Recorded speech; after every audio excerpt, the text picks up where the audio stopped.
الصلاۃ عماد الدین، نماز دین کا ستون ہے۔ اس حدیث مبارکہ میں حضور پاک صلی اللہ علیہ وسلم نے نماز کو ایک عمارت سے تشبیہ دی ہے۔ جس طرح ایک عمارت ہوتی ہے، اس عمارت کو ستونوں کے اوپر کھڑا کیا جاتا ہے۔ آپ صلی اللہ علیہ وسلم نے اسلام کی عمارت کے بارے میں ارشاد فرمایا کہ اسلام ایک پوری عمارت ہے اور نماز اس کا ستون ہے۔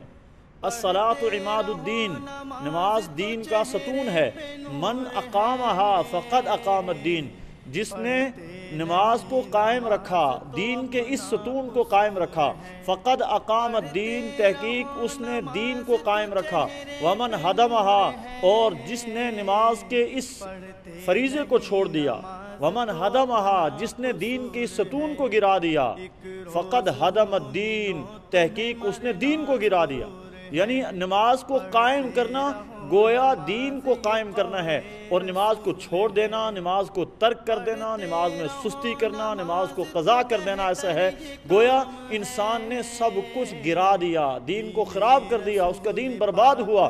تو دین کا حسن نماز کے ساتھ ہے، دین کی کامیابی نماز کے ساتھ ہے، انسان کی فلاح نماز کے ساتھ ہے۔